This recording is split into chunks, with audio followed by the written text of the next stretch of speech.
Halo guys, assalamualaikum warahmatullahi wabarakatuh. Jadi balik lagi di sini kita akan melakukan routing pada OSPF. Berikut langkah-langkahnya. Oke, yang pertama kita setting pada router 1 terlebih dahulu, yaitu kita mengambil jaringan dengan cara ke wireless, aktifkan WLAN, buat security profile 1, terus mode-nya kita ubah menjadi dynamic case. Setelah itu kita klik seperti yang ada di gambar, kemudian kita masukkan password dari sumber internet kita berupa wifi ataupun hotspot ya guys. Setelah itu kita klik apply dan OK seperti biasa. Lalu kita scan terlebih dahulu, kembali ke tabel wifi interface, kemudian kita klik WLAN 1 dan masuk ke menu wireless. Untuk security profile-nya kita pindah dengan profile 1 yang sudah kita buat, kemudian kita scan. Lalu di sini start dan cari seperti biasa nama dari sumber internet kita, nama hotspot ataupun wifi ya guys. Terus kita apply dan OK.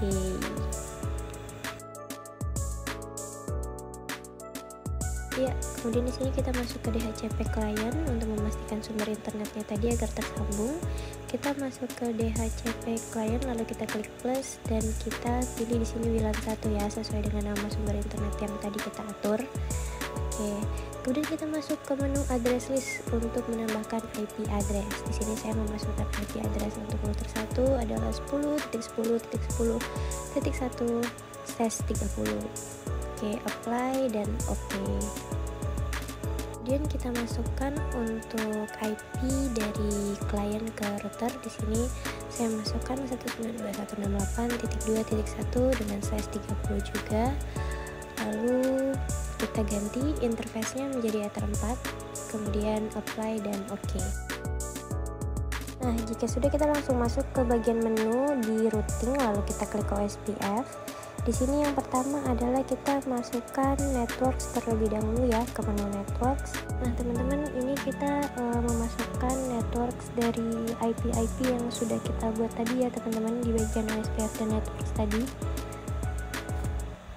Nah kalau udah, kita masuk ke instance nih teman-teman.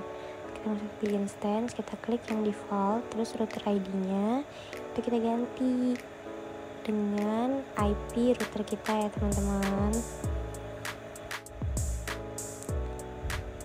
10.10.10.1/30. Tapi di sini tidak perlu memakai slash ya teman-teman, atau prefix. Kemudian untuk menu-menu di bawahnya itu tetap menambah, tetapi untuk distribute connected routersnya kita ganti dengan as type 1. Oke, setelah itu kita masuk ke bagian DHCP server. Nah teman-teman, kita buat di sini dengan DHCP setup. Kita masukkan interface-nya di Ether 1 ya teman-teman, Ether 4. Kemudian kita next dan next saja. Oke, untuk di router satunya ini langkah-langkahnya sudah selesai ya. Kita lanjut ke router 2. Nah teman-teman, di router 2 ini kita tidak perlu menambahkan wireless ya, kita tidak perlu menghubungkan ke jaringan karena di router satunya tadi sudah. Jadi kita langsung saja di sini masuk ke dalam menu IP addresses untuk menambahkan IP. Di sini kita pakainya yang 10.10.10.2/30. Kemudian untuk IP antar router dan kliennya di sini saya pakai 192.168.3.1/30. Untuk IP routernya sendiri harus bisa disamakan angka awalnya dengan router 1 ya teman-teman. Kemudian ethernya kita sesuaikan dengan yang terhubung ke router dan klien. Oke, setelah itu seperti biasa kita masuk ke router dan OSPF.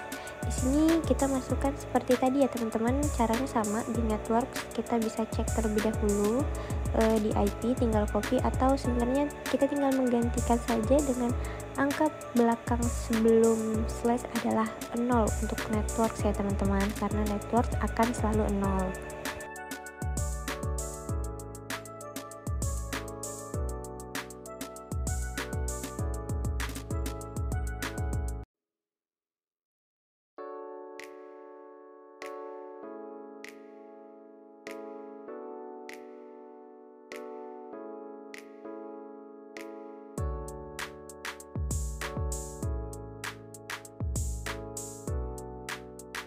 Oke, dan next kini kita masuk ke instance seperti biasa, kita klik defaultnya. Di sini ingat ya teman-teman, tadi kan kita masukin router ID ya.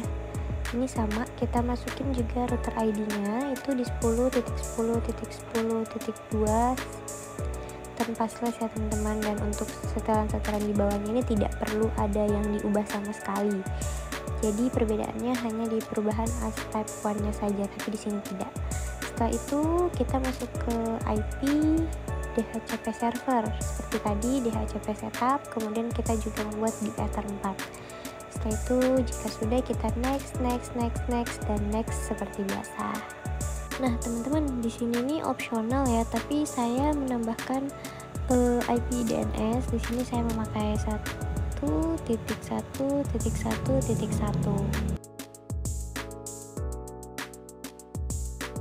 Nah teman-teman, karena di CMD saya tidak bisa direkam, jadi saya menggunakan screenshot saja. Kalian coba terlebih dahulu menggunakan IP config. Jika IP-nya keluar berarti kemungkinan sudah berhasil. Setelah itu untuk memastikan kita ping satu dengan yang lain menggunakan IP masing-masing. Jika terhubung seperti ini berarti konfigurasi atau routing kita telah berhasil.